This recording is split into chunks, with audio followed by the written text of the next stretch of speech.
When I was 21, I accidentally started a catering business. And through the 7 years that I had my business, I could tell you many catering horror stories. But there's just one I'm going to share with you tonight. So I had just started my business. I was so excited. I mean, things were really happening for me. I was feeling really justified that going to culinary school instead of going to college was a really good choice. And I got a call from this woman, and she wanted me to cater her event. It was a seated dinner for 60 people, way bigger than anything I had ever done before. And it was just going to be me cooking. She had a couple of volunteers who would do the serving. So I spent weeks putting together this menu for her, and it was going to be fantastic. I had visions of all 60 people who were at the dinner were going to be calling me the day after the party, asking me to cater their next event. So the menu is a Thai-inspired pork tenderloin with this fresh orange sauce on top, and then this creamy, rich coconut rice and roasted vegetables with a Thai peanut sauce. And then these cute little cream pots with mango and toasted coconut. So the day before the party, I did all the grocery shopping. I go to her house, I'm prepping everything. I put the pork in a marinade, throw that in the fridge, and head out the door.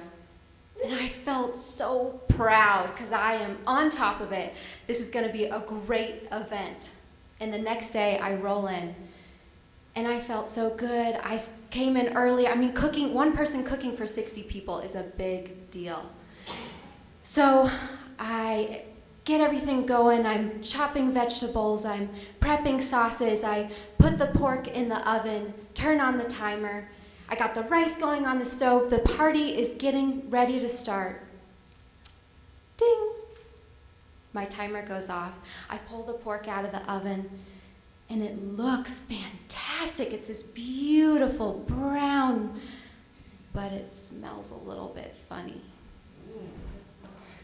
I cut into a piece. I take a bite, and my heart just drops into my toes. Any color I had was gone.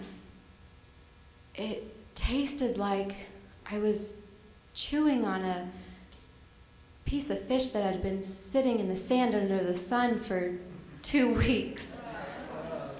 The recipe had called for 4 cups of fish sauce, and some of you may know that's a shitload of fish sauce.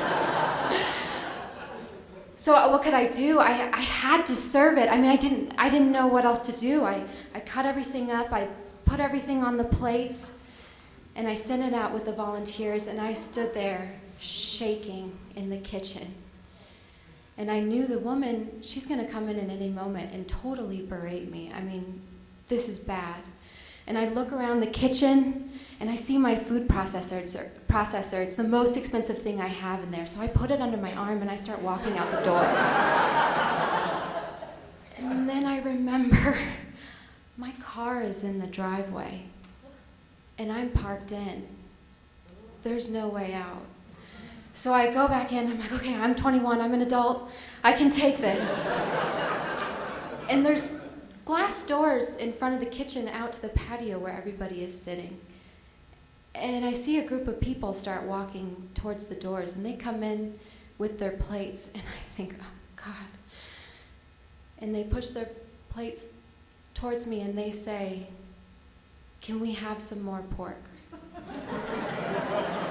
So sure, I cut up more pork, I put it on their plate, smother it again with the orange sauce, and send them out. And I grabbed a plate, I put some pork on it in the orange sauce, and I took a bite.